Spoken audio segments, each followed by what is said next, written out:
Hello বন্ধুরা, welcome back to my channel stitching theory. বডির মাপ নেওয়ার সময় যদি আপনাদের ইঞ্চি টেপ সম্পর্কে কোনো ধারণা না থাকে তাহলে আপনারা কোনো জামা বানাতেই পারবেন না।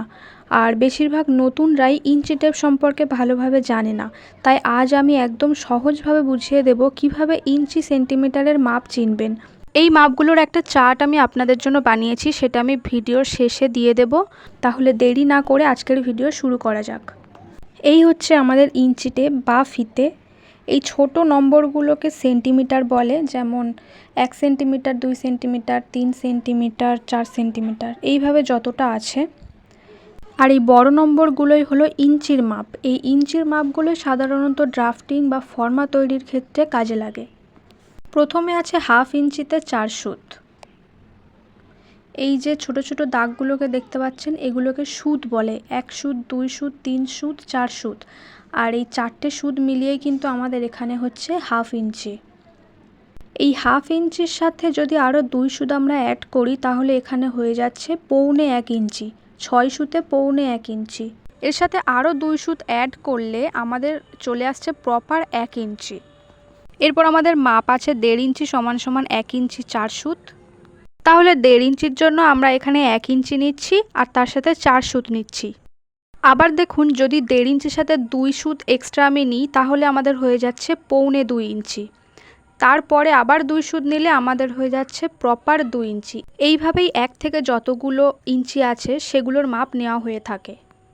নেক্সট আছে 12 ইঞ্চিতে 1 ফুট। তাহলে এইরকম 1 ইঞ্চি 2 ইঞ্চি করে আমরা 12 ইঞ্চিতে পৌঁছাবো। আর এই 12 ইঞ্চি মানেই কিন্তু 1 ফুট। এরপর আছে 3 ফুটে 1 গজ। 12 ইঞ্চি মানে আমাদের 1 ফুট। 24 ইঞ্চি মানে আমাদের 2 ফুট। আর 36 ইঞ্চি মানে 36 ইঞ্চি মানে আমাদের 3 ফুট।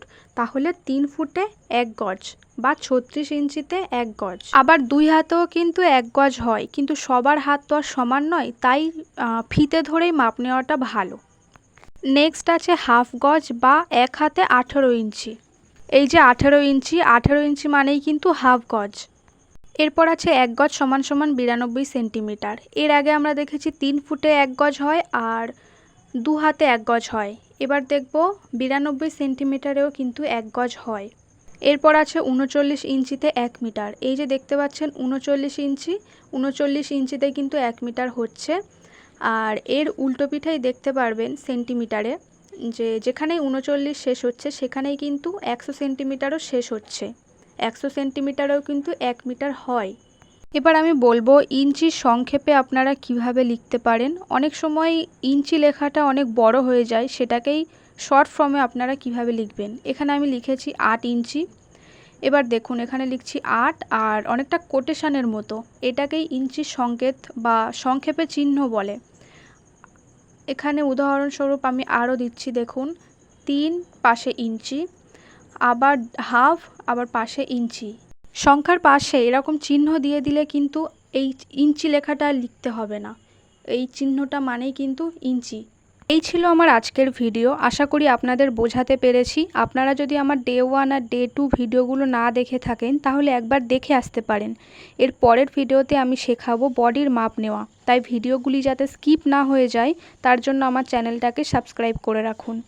আর যদি ভিডিওটা ভালো লাগে একটা লাইক করে পাশে থাকবেন।